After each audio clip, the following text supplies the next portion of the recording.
It was a dark and stormy night when Sarah decided to drive through the old stretch of highway just outside her hometown. It had been years since she'd gone that way, but her curiosity about the isolated, forgotten stretch of road was undeniable.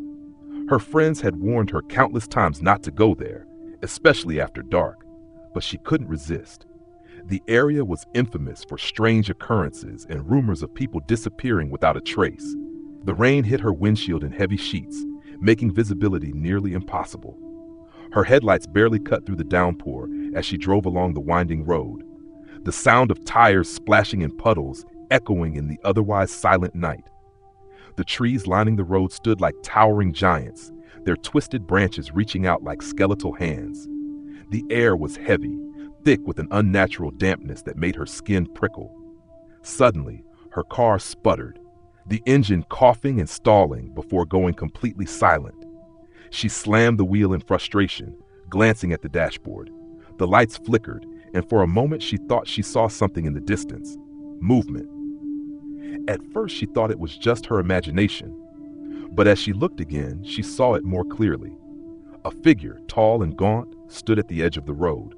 It was motionless, its pale face barely visible in the darkness. Sarah's heart raced as she stared at the figure, her breath catching in her throat. Was it a person? Was it someone who needed help? The figure didn't seem to move, not even a twitch. Her instinct told her to drive away, but her curiosity got the better of her. She grabbed her flashlight and opened the door, the gust of wind almost knocking her off balance. She approached cautiously, the beam of light trembling in her hand. The closer she got, the more unnatural the figure appeared. Its clothes were torn and tattered, and its skin had an unnatural pallor, almost sickly. But what truly unnerved her was the eyes. They were wide open, hollow, and seemed to reflect the flashlight's beam with an eerie intensity. "Are you okay?" she called out, her voice barely audible over the howling wind. No response. It didn't move. It just stood there, staring at her. Sarah took a step back, feeling the cold sweat trickle down her spine. She turned quickly to head back to her car, but before she could even take another step, the sound of footsteps behind her stopped her in her tracks. They were slow, deliberate, but they weren't hers. She spun around, but there was nothing there. Just the empty road and the tall figure still standing where she had left it. But now the silence felt different. The air had changed, thicker, more suffocating. And that's when she heard it, a faint whisper carried on the wind. "Don't look back," it said, the voice raspy, almost pleading. She didn't know whether the voice came from the figure or from the trees surrounding her, but it didn't matter. Panic surged through her. She ran back to her car, her heart hammering in her chest. As she slammed the door shut, the engine miraculously roared to life again. She didn't think twice. She floored the gas pedal, tearing down the highway, not daring to look back. For the rest of the drive, she kept her eyes fixed on the road ahead, her hands trembling on the wheel. She didn't stop until she was safely back in the heart of town, the lights and warmth of civilization a welcome relief. But when she parked outside her apartment and stepped out of the car, she froze. There on the passenger seat was a single, crumpled piece of paper. Her hands shaking, she unfolded it, and her blood ran cold as she read the scrawled words, "Next time, you won't be so lucky." She could still feel the weight of those hollow eyes on her, staring from the shadows. And that night, she couldn't shake the feeling that someone, or something, was still watching, waiting for her next move. Story number 2. Late one night, Ethan found himself working late at the office. He had stayed behind to finish an important report, the hum of the fluorescent lights above the only sound breaking the silence. The building was nearly empty. Most of his colleagues had long since left. He was the last one there, or so he thought. Around 2 a.m., Ethan stood up to stretch, his eyes bleary from hours of staring at his screen. As he walked to the break room, he passed by the old supply closet near the back of the building. It was a door that had always given him a strange feeling, but tonight, something felt different. The door, which was usually slightly ajar, was now completely shut. He thought nothing of it and continued to the break room. But as he grabbed a cup of water, he couldn't shake the feeling that something was off. There was a strange buzzing in the air, a feeling of being watched. He chalked it up to the long hours and lack of sleep. But when he returned to his desk, he noticed something unsettling. His computer screen, which had been idle moments before, now displayed a new file. It was titled Ethan. His heart skipped a beat. He hadn't opened any new documents. He clicked on the file and his stomach twisted as a photo appeared, one of him, taken at that very desk. The hair on the back of his neck stood up. He immediately scanned the room, but everything appeared normal. He was alone, yet the file was there, the photo staring back at him. He closed it quickly, his breath shallow, trying to reason with himself that it was a prank from a colleague, but as he moved his mouse, another file opened. This time, it was a video. The video began with static before slowly focusing on the corner of the office. At first, there was nothing, but then something shifted, an outline of a figure standing motionless in the shadows. Ethan's blood ran cold as the figure slowly turned, revealing a face obscured by dark, matted hair. The face wasn't clear, but the eyes were unmistakable. They were watching him. He could see them even through the grainy footage. Panicking, he yanked the plug from the wall, hoping to stop the madness. The computer screen went black, but he felt the tension in the air remain. Something was wrong, and it wasn't just the files. Ethan grabbed his phone, his hands shaking as he tried to dial the number for building security. But before he could press the call button, the office lights flickered. The buzzing sound returned, louder now, like a swarm of bees circling overhead. Suddenly, he heard it, the unmistakable sound of footsteps behind him. Slow, deliberate. He spun around, but the office was empty. His heart pounded in his chest, his breath coming in ragged gasps. He quickly packed his things, ready to leave. But as he headed for the door, it slammed shut with a force that rattled the walls. The lights went out. In the darkness, Ethan could hear breathing, heavy and labored, close, so close that he could feel it against his skin. He turned toward the sound, and there in the darkness, a shadow moved, closer and closer. His pulse raced as he scrambled to the door, yanking it open, only to find the hallway was completely different from how it had been moments before. The walls were now covered in strange, scrawled messages, and the floor was slick as though something had been dragged across it. Desperate, Ethan bolted for the exit. As he reached the front doors, they too slammed shut, trapping him inside. That's when he heard it, a low whisper right behind him. "You shouldn't have stayed." His blood froze as the words echoed in his ears. He spun around, but no one was there. It wasn't until the next morning that the janitor found him, collapsed by the door, his face pale and wide-eyed with terror. The only thing that remained of Ethan's time in the office was a single, chilling message, scrawled on the wall in dark red paint. "I told you not to stay." To this day, no one knows what happened to Ethan. The building was never the same after that night. And sometimes, if you listen closely, you can still hear the sound of footsteps echoing down the empty hallways late at night, along with the faint sound of a whisper, "You shouldn't have stayed." Story number 3. The rain had been pouring for hours, turning the small rural town into a murky, waterlogged mess. Jack was driving home after a long day at work, the streets mostly deserted, save for the occasional car that passed by. His headlights cut through the downpour, and the rhythmic swish of the wipers did little to ease the tension building in his chest. He was about 10 miles outside of town, taking the back roads he usually avoided when it rained, but the detour seemed like a faster route tonight. As he drove deeper into the country, the landscape grew darker, the trees pressing closer to the road like dark, twisted shadows. The only sound was the rain hammering against the roof and the tires skimming over the slick asphalt. And then he saw it, a figure standing by the side of the road. At first, Jack thought it was a person, just a traveler stranded in the storm. But as he got closer, the figure didn't seem to move. It just stood there, stiff, unmoving. Jack's gut twisted with unease. He slowed down, pulling the car almost to a stop beside the figure. The rain lashed at his windows, obscuring the view. But he could make out the outline of the person, a woman perhaps, wearing a tattered white dress. Her hair was soaked, hanging in wet strands around her face. He rolled down his window just a little, peering out into the dark. "Hey, are you okay?" he called. The figure didn't respond. Not a word, not even a twitch. Something felt wrong, deeply wrong. Jack had half a mind to drive away, but before he could make a decision, the woman slowly turned her head toward him. Her eyes were wide and unblinking, fixed on him in a way that made his blood run cold. There was something about her gaze so empty, so hollow, that sent a chill down his spine. Without thinking, Jack put the car in reverse, wanting to get away as fast as possible. But as he tried to drive backward, he hit something. It wasn't a rock or debris.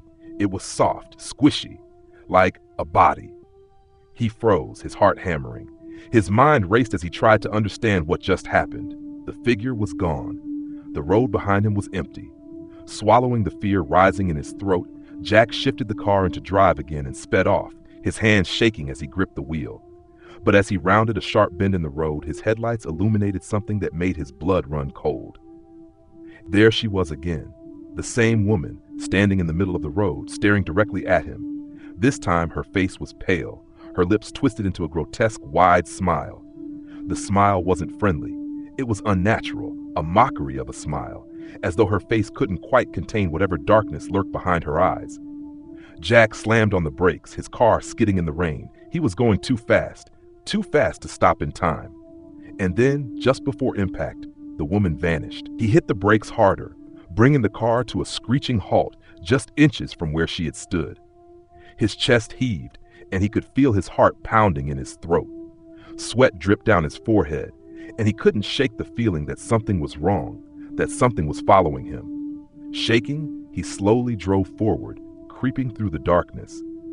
But before he could even reach the next intersection, his car stopped dead. It wasn't the rain. It wasn't the engine. It was the weight of something heavy, something pushing against the back of the car. Jack's hands trembled as he checked the rearview mirror. In the reflection, the woman stood there again, her face pressed against the back windshield. She was smiling that same twisted smile, her eyes wide and unblinking. He could see her reflection in the rearview mirror, but she wasn't moving. She wasn't even breathing. Suddenly, she reached out with both hands and slammed her palms against the glass. Jack screamed and threw the car into drive, flooring the gas pedal. His tires screamed as they tried to grip the wet road, but he barely had time to look ahead before his headlights revealed another figure. This one was standing directly in front of him, blocking the road. He swerved, his car spinning wildly out of control, the world spinning with it. The car crashed into a tree, the impact knocking him unconscious. When Jack awoke, it was morning. The rain had stopped and the road was empty. His car was totaled, the front end crumpled, but he was alive, shaken, but alive. He managed to crawl out of the wreckage, his body sore and bruised, and looked around. There were no figures, no woman, no twisted smile. As he limped toward the nearest house to call for help, he looked back at the road one last time. That's when he saw the figure standing in the distance, far down the empty stretch of highway. The woman was still there, her white dress fluttering in the wind, her eyes locked on him from across the field. And that smile, forever frozen on her face, was the last thing Jack saw before he turned and ran as fast as he could, not daring to look back again. Story number 4. Tina had always loved hiking in the mountains. It was her way of escaping the stresses of daily life, of finding peace in the quiet of nature. That afternoon, she decided to take a new trail, one that led deeper into the forest than she had ever gone before. The path was narrow, winding, and barely marked, but she didn't mind. The air was fresh, the trees towering above her like ancient sentinels. She felt at ease, even though the trail seemed to grow more secluded with each step. As the sun began to dip below the horizon, she realized she had ventured farther than she intended. The sky was tinged with orange and purple hues, and the shadows cast by the trees stretched longer and deeper. Tina wasn't worried, though. She had a good sense of direction and figured she could make it back before nightfall. But the deeper she went into the forest, the quieter it became. Too quiet. The usual sounds of birds and rustling leaves had faded into an oppressive silence. The hairs on the back of her neck began to stand on end, but she brushed it off, convincing herself it was just her imagination. She pressed on, though now with a sense of urgency, hoping to reach the end of the trail before it got completely dark. As she rounded a bend, she noticed something strange in the distance. A small cabin, tucked between the trees. Tina hadn't seen it on the map. It looked old, abandoned even, with the windows boarded up and the roof sagging. Curiosity piqued. She decided to investigate. It wasn't uncommon for hikers to find remote shelters along the trails, and perhaps she could find shelter there for the night if it got too late. When she approached the cabin, she felt a sudden, unsettling chill in the air. The door was slightly ajar, as though it hadn't been used in years. Tina hesitated, her instincts telling her to turn back, but her curiosity won out. She pushed the door open, wincing as it creaked loudly on its hinges. Inside, the cabin was dark, save for a sliver of light coming through the gaps in the boarded-up windows. The room was filled with old furniture, covered in dust and cobwebs. It looked abandoned, like no one had lived there for a long time. But then, something caught her eye, a faint red stain on the wooden floor. She knelt down, her fingers brushing the floorboards, but before she could investigate further, a sound behind her made her freeze. It was a faint creaking, like someone stepping slowly on the stairs above her. Tina's breath hitched in her throat. She was alone on this trail. There was no one else out here. She slowly turned her head, half expecting to see someone standing in the doorway, but there was nothing there. Another creak, then a whisper, barely audible, but unmistakable. "Leave, now." Her heart pounded in her chest. The voice was soft, almost a plea. It sounded desperate, filled with fear. It was as though it was coming from the floor above her, just beyond her reach. Without thinking, Tina bolted for the door, the hairs on her neck standing straight up. But as she reached for the handle, the door slammed shut on its own, trapping her inside. She turned, her eyes scanning the cabin in a frantic panic. Her breath quickened, her mind racing. The whispers grew louder, coming from every direction now, swirling around her like an invisible storm. "Leave now, or it will be too late." Tina's pulse raced as she tried to force the door open, but it wouldn't budge. She backed away, only to bump into something cold and hard. She spun around to find herself face to face with an old rocking chair, its wooden frame creaking ominously, as though it had just been moved. The whispers were now replaced by soft laughter, low and hollow, echoing through the cabin. Tina stumbled backward, her breath coming in shallow gasps. She could feel something in the room with her, something watching, waiting. The air felt heavy, suffocating. As the laughter grew louder, she heard it. A door creaked open somewhere upstairs, followed by the unmistakable sound of slow, dragging footsteps. She turned and saw, standing at the top of the stairs, a figure, tall, shadowy, and draped in dark clothing. Its face was hidden in shadow, but Tina could feel its eyes boring into her. She turned and ran toward the back of the cabin, praying for a way out. But when she reached the back door, she found it locked, just like the front. The footsteps were getting closer, dragging along the floorboards with each agonizing step. Panic surged through her as she turned in desperation, searching for an escape, but there was no way out. The figure at the top of the stairs was closer now, its shape clearer. It was a man, or at least something that had once been a man, its face obscured by dark, matted hair. He was smiling, a wide, disturbing grin that stretched far too wide for any human. And then the whisper stopped. The footsteps ceased. Tina stood there, frozen in terror, staring at the figure that now blocked her only escape. The smile on his face twisted further, as if it was stretching, growing impossibly wide. "You shouldn't have come here," he whispered, his voice now a low growl. "You should have turned back." Before she could react, the man lunged at her, his hands reaching for her throat. But as his fingers brushed her skin, the cabin seemed to fade away, and Tina found herself back on the trail, the sun now fully set, the stars shining above her. She looked around, disoriented. The cabin was gone. The trail was quiet. The only sound was the rustling of the trees in the wind. But the whispering voice still lingered in her mind. "You shouldn't have come here." Tina ran the rest of the way down the trail, not daring to look back. She never spoke of that night again. The forest had claimed its own, and she was lucky to have left when she did. But every now and then, when she's alone in the dark, she can still hear the whispers, soft and distant, calling her back to the cabin that no one should ever find. Story number 5.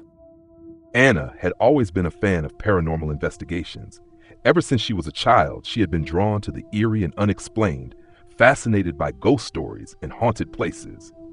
So, When she heard about the old, abandoned mansion on the edge of town, she couldn't resist. The house had been empty for decades, and rumors swirled about its dark history. People said that no one who had ever spent a night there had come out unchanged, or some hadn't come out at all. But that only made Anna more curious. One chilly autumn evening, she gathered her gear, flashlights, cameras, and voice recorders, and made her way to the mansion, her heart racing with excitement. The house sat on a hill, surrounded by overgrown trees and thick vines that had long since claimed the once grand architecture. The windows were boarded up, the roof sagging in places, but Anna didn't care. She had come prepared. She was going to get to the bottom of the mystery. As she crossed the threshold into the house, the air grew unnaturally cold, and the floorboards creaked beneath her feet. The scent of mildew and old wood filled her nose, but she pushed forward, eager to explore. She flicked on her flashlight, its beam cutting through the darkness, revealing the decaying remnants of the house's former grandeur, rotting furniture, shattered mirrors, and torn wallpaper. She moved through the rooms, taking notes and recording her findings, but as the minutes passed, a strange feeling settled over her. The house felt wrong, as if it were alive in some twisted way. The hairs on her neck stood up, and a cold chill crept up her spine. She dismissed it as her imagination running wild, a byproduct of the thrill of being in such an infamous location. But then she heard it, the faint sound of footsteps echoing from upstairs. Her heart skipped a beat. She was certain she was alone. She had seen no signs of life in the house, nothing but dust and decay. The sound came again, slow and deliberate, like someone was pacing in the hallway above her. Anna held her breath, her fingers gripping the flashlight tighter. "Hello," she called out, her voice trembling slightly. There was no answer, only silence. She waited, hoping it was just the house settling, but the footsteps continued, growing louder and closer. Without thinking, Anna moved toward the stairs. Her feet felt heavier with each step, the air thicker as she ascended the staircase, the sound of her own heartbeat pounding in her ears. At the top of the stairs, she turned the corner into a long, narrow hallway.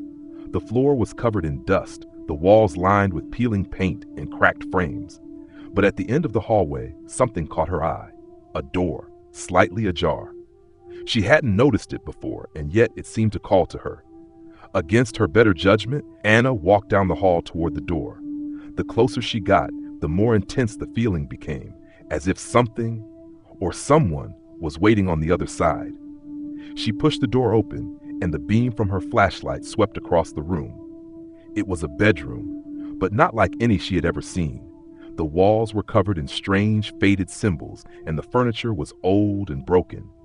But it wasn't the room itself that caused Anna's breath to catch in her throat. It was the figure standing by the window. A woman, pale and gaunt, with hollow eyes that stared straight at her.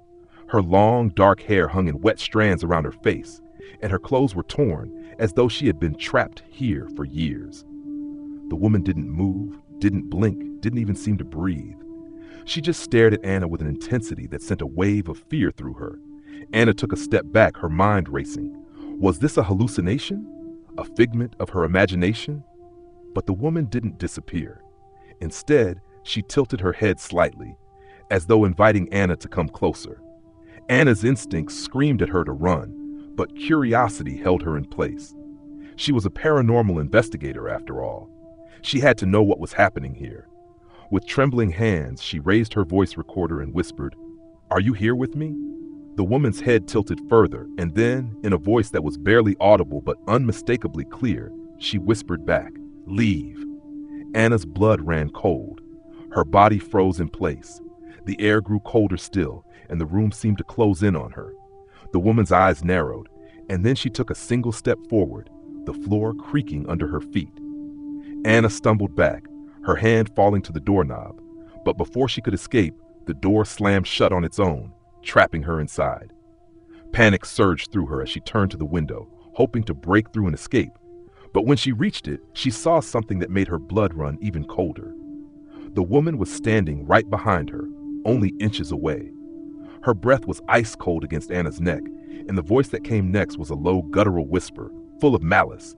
"You shouldn't have come. Now you're mine." Anna spun around, but the woman was gone. The room was empty, silent once more. Her pulse pounded in her ears as she flung the door open and ran down the hallway, not daring to look back. She could hear the footsteps again, following her, echoing through the house. The door to the outside was so close, just a few more steps, but the footsteps were louder now, and they were growing faster, almost as if they were gaining on her. Just as Anna reached the front door, it slammed shut with a force that nearly knocked her to the ground. She yanked the handle with all her strength, but it wouldn't budge. Behind her, the woman's voice echoed once more, sharp and cold. Too late. Anna screamed as she fought to get the door open, but the last thing she saw was the woman's hollow, lifeless eyes staring at her from the shadows of the house. The door finally gave way, and Anna stumbled out into the night, gasping for breath. She never spoke of what happened that night, but from that day on, she was never the same. No one knew exactly what had happened inside that house, but Anna's eyes became hollow, just like the woman's. And sometimes, late at night, when she's alone, she can still hear the footsteps behind her, slow and deliberate, following her wherever she goes. Story number 6. Maggie had always been fascinated by old, abandoned places. There was something about the quiet decay that tugged at her curiosity. So when she heard about the long-abandoned lighthouse on the cliffs just outside of town, she knew she had to see it for herself. The lighthouse had stood empty for decades, its beam long extinguished, but rumors had always circulated about strange happenings near it. Unexplained lights, eerie noises, and a sense of being watched. One crisp autumn evening, Maggie decided to take a trip to the lighthouse. The sky was overcast, the wind howling off the ocean, sending a chill through the air. As she made her way down the narrow, winding path toward the cliffs, she felt a growing unease. The wind seemed to pick up the closer she got to the lighthouse, and the sea churned below, crashing against the rocks in a rhythmic, almost hypnotic way. When she finally arrived, the lighthouse loomed before her, towering and imposing. Its stone walls were covered in moss and lichen. The glass of the lantern room cracked and shattered. The front door, which should have been locked, was ajar, as though inviting her in. Maggie hesitated for a moment, but pushed her fear aside. She wasn't one to back down from adventure. She stepped inside, the door creaking loudly behind her as she entered the cold, damp interior. The smell of salt water and mildew filled the air, and the only sound was the wind howling through the cracks in the walls. Maggie pulled out her flashlight and began to explore, moving through the narrow hallways and up the winding staircase to the lantern room. As she climbed higher, the sense of unease only deepened. The walls seemed to close in on her, and the temperature dropped with every step. She thought she heard something, a whisper, maybe, but when she stopped to listen, there was nothing. Just the wind, louder now, as though it were trying to warn her. Reaching the top, Maggie entered the lantern room. The windows were shattered, the glass scattered across the floor, but the view over the cliffs was breathtaking. The ocean stretched out into the dark horizon, the waves crashing violently below. For a moment, Maggie felt at peace, until she noticed something strange in the distance. Far out at sea, a light blinked. It wasn't the steady beam of the lighthouse. It was erratic, almost as if someone was signaling with a flashlight. Maggie frowned, wondering if someone else had come out to the lighthouse, but there was no boat in sight. The light blinked again, this time more urgently. Curiosity got the better of her. Maggie pulled out her phone, trying to capture a photo, but as she lifted it to take a picture, the light disappeared. She frowned, confused. Had she imagined it? She looked again. Nothing. Just the dark, endless sea. Suddenly, the door to the lantern room slammed shut with a deafening bang, causing Maggie to jump. She spun around, her heart racing. The room was empty. There was no one there. She tried the door, but it was locked. She cursed under her breath, her mind racing. She was trapped. The wind outside howled, and as she paced the room, something caught her eye. Movement, something shifting just out one of the broken windows. She rushed to the window, her heart pounding in her chest. What she saw made her blood run cold. A figure, pale and thin, was standing on the edge of the cliffs, just below the lighthouse. It wasn't a person. It was too tall, too thin, with elongated limbs and a head that hung at an unnatural angle. Its skin was almost translucent, and its eyes, Maggie couldn't see its eyes. They were hidden by shadows, but she could feel its gaze piercing through her, cold and predatory. The figure raised a long, bony hand, pointing directly at her. Maggie's breath caught in her throat, her body frozen in terror. The figure didn't move, just stood there, staring up at her.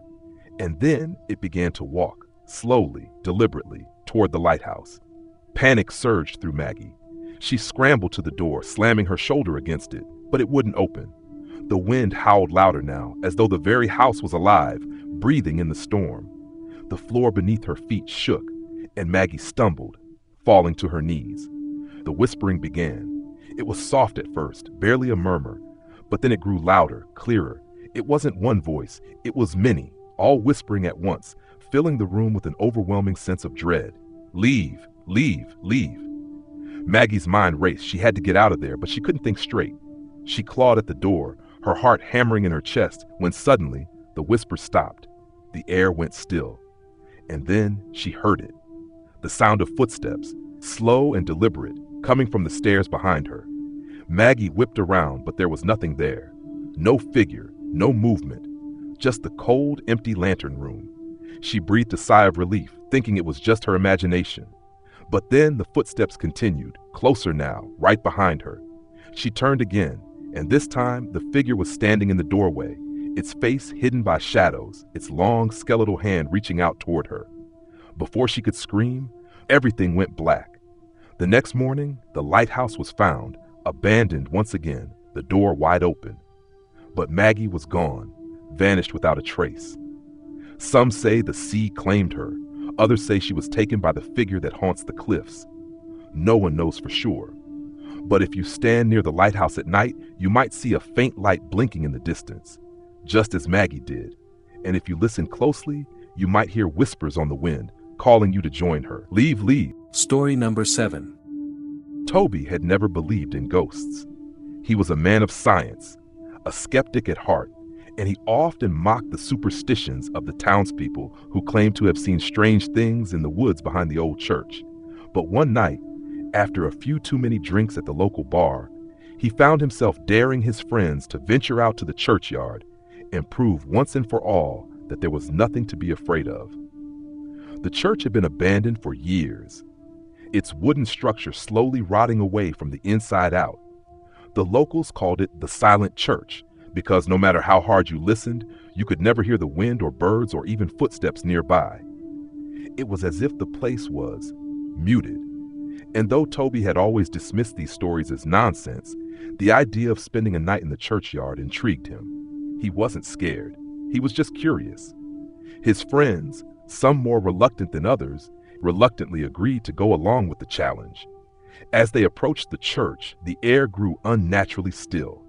The path was overgrown with weeds. The stone steps leading to the door cracked and uneven.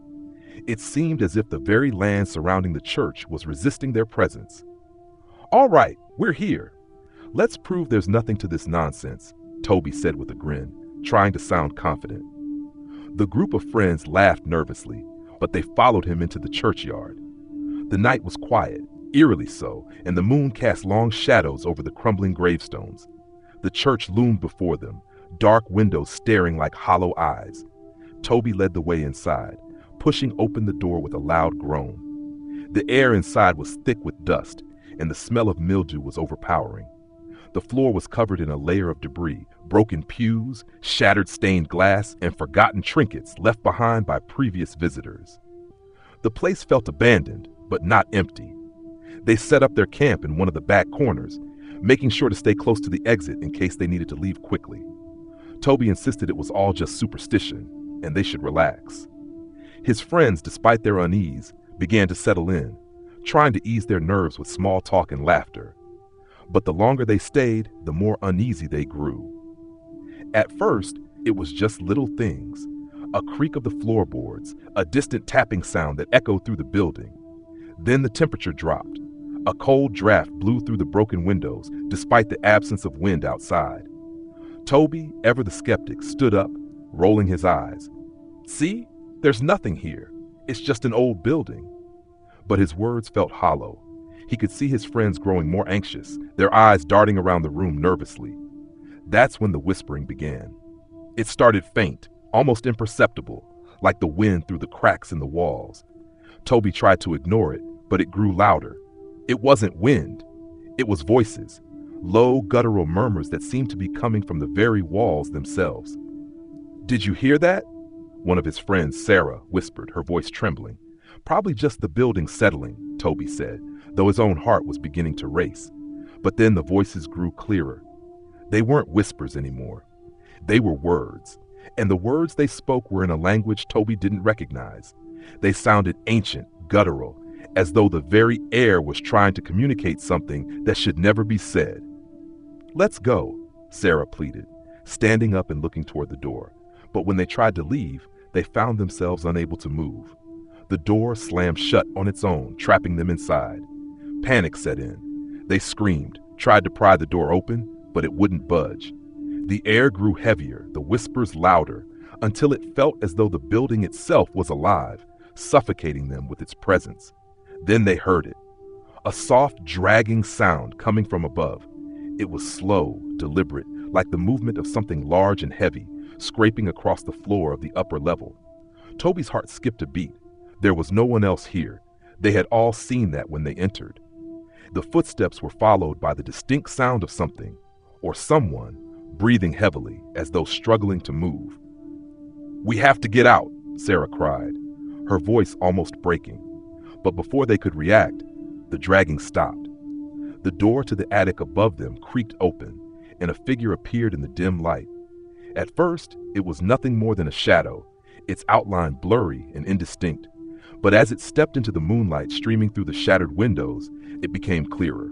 It was a man, or at least it had been. His skin was pale, stretched tight over his skull, his eyes hollow and black as coal. His hair was matted, his clothes tattered and covered in dirt. But the most horrifying thing about the figure was its mouth. It was wide open, too wide, as though the skin of his face had been split and stretched to an impossible length. The man, or whatever it was, took a slow, deliberate step forward, dragging one leg behind him, and the other foot scraping against the floor as though it were made of stone. Toby felt his breath freeze in his chest. The whispers reached a deafening crescendo, now all around him, in his head, in his ears. His heart raced as the figure slowly reached out a hand, its fingers twisted and elongated, as if they were reaching for something, or someone. Then the figure spoke. "Stay." The word was a command, low and guttural, a sound that seemed to vibrate through the walls and into their bones. Toby's mind went blank. He couldn't think. He couldn't breathe. Before anyone could move, the figure lunged toward them, its mouth stretching wider, impossibly wide, as though it was going to swallow them whole. In a flash of terror, Toby grabbed the nearest object, a broken chair, and swung it at the creature. But it passed right through the figure, like it wasn't even there. The thing grinned, its eyes glowing now, a sickening light that seemed to pierce through him. The next thing Toby knew, the door to the church burst open with a deafening bang. His friends were gone. Everything was gone. The church was empty again, as though it had never been disturbed. Toby was left standing in the silent churchyard, gasping for air. The wind howled around him, and he realized that the whispers had stopped. But in the back of his mind, the words echoed endlessly. "Stay." Toby never spoke of that night again, but he couldn't shake the feeling that something was still following him. Something that had followed him out of the church. And sometimes when he lay in bed at night, he swore he could hear the slow, dragging footsteps. Story number 8. It was supposed to be a simple weekend getaway, a cabin in the woods, far from the city, just a peaceful place to relax. For Kevin and his friends, it was the perfect opportunity to escape the noise of everyday life and reconnect with nature.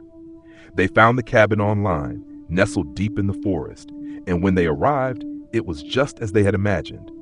Rustic, secluded, and far enough from civilization that they couldn't hear the hum of traffic or see the glow of city lights. The first night, they sat around the fire pit, laughing, telling stories and roasting marshmallows. The sound of the wind rustling through the trees and the crackling of the fire was all they could hear. It felt like paradise until one of Kevin's friends, Mark, pointed out something strange in the distance. There was a light flickering in the woods. At first they thought it was a firefly or maybe a distant lantern, but it was too steady, too bright. Mark squinted, trying to get a better look. "Is that someone walking through the woods?" Mark asked, his voice unsure. Kevin and the others turned to follow his gaze. The light was moving, bobbing through the trees like it was carried by someone walking toward them. They all stood in silence for a moment, trying to make sense of what they were seeing. But the light stopped. It hovered for a long time in the distance, casting an eerie glow between the dark trunks of the trees. "Maybe it's just someone else staying out here," Kevin said, trying to brush it off, but his voice lacked the usual confidence. "I'm gonna check it out," Mark said, standing up. "I'll be back in a bit." Before anyone could stop him, Mark disappeared into the woods, heading toward the light. The others exchanged uneasy glances, but none of them followed. They stayed by the fire, trying to push away the creeping feeling of unease. It wasn't long before the sound of Mark's footsteps faded into the night. An hour passed, then 2. By now, the fire had dimmed, and the group of friends sat in near silence, anxiety slowly creeping in. Where was Mark? The light in the woods had never moved, but it was still there, unmoving. "I'm going to look for him," Kevin finally said. "Stay here. I won't be long." He grabbed a flashlight and walked in the direction Mark had gone. The woods were dense, the trees thick with shadows. The light from his flashlight barely cut through the darkness, and the wind made the leaves rustle in eerie patterns. With every step, the quiet seemed to grow heavier, pressing in on him from all sides. He reached the spot where Mark had been heading, but there was no sign of him, no footprints, no broken branches. The light, however, was still there. It hovered just ahead in the same place, as if it had never moved. Kevin hesitated for a moment, then called out, "Mark, you out here?" There was no answer, only the wind. Kevin stepped forward, his flashlight illuminating the area ahead of him. As he moved closer, the light flickered and began to move again, slowly retreating deeper into the woods. "Mark?" Kevin called again, his voice rising in desperation. He began to chase after the light, adrenaline kicking in, his footsteps quickening as he tried to catch up. It led him farther into the forest, the light always staying just out of reach, floating between the trees like it was teasing him. But something about the way it moved felt wrong, unnatural, like it was deliberately luring him in. The light finally stopped again, and Kevin slowed down, his breath heavy, his mind racing. He felt a strange pull toward it, as though it was calling him, beckoning him to come closer. It was then that he saw something that made his stomach drop. A figure stood in the distance, barely visible in the dim light. It was tall, hunched over, and draped in shadows. Kevin's heart pounded in his chest. The figure was facing away from him, motionless. The light was coming from it. "Mark?" Kevin whispered, but there was no response. The figure remained still, as if it hadn't heard him. Tentatively, Kevin took a step forward, his hand trembling around the flashlight. The air was thick, suffocating. As he stepped closer, he noticed the figure's skin, pale, stretched tight against its bones, almost translucent. Its hands were long and twisted, the fingers thin and spindly, reaching toward the ground like tree branches. Its head was tilted at an odd angle, its face obscured by long, tangled hair. Without thinking, Kevin stepped back, but his foot hit something on the ground. He looked down and saw a pile of leaves and broken twigs, except there were no leaves in the woods. The ground was bare. Something was wrong. His heart sank as he realized the pile was covering something large and irregular. A body, Mark's body. The realization hit him like a punch to the gut. He turned to run, but the figure moved faster than he could comprehend. It turned its head toward him, its face hidden in the shadows, but he saw its eyes, black as night, voids in its face that seemed to pull the very light into them. The creature opened its mouth, but instead of a scream or a growl, there was only a chilling, hollow sound, a faint whisper. "Stay." Kevin froze, a surge of terror running through him. The figure moved closer, its hands stretching toward him, its presence overwhelming. His flashlight fell from his grasp, the beam scattering across the trees, illuminating the creature's body in full. It was nothing human, nothing alive. His breath caught in his throat as the thing reached out. The darkness of the forest swallowed him whole. The next morning, the group of friends found Kevin's flashlight on the ground, the beam still flickering, but Kevin was gone. Mark's body was nowhere to be found. It was as though both of them had simply vanished. leaving nothing but the strange, lingering light that now flickered in the woods, calling out to anyone who dared to listen. Some say that if you go to that cabin in the woods now, you can still hear the whispers. And if you're unlucky enough to follow the light into the trees, you'll join Kevin and Mark, lost to the thing that waits in the dark.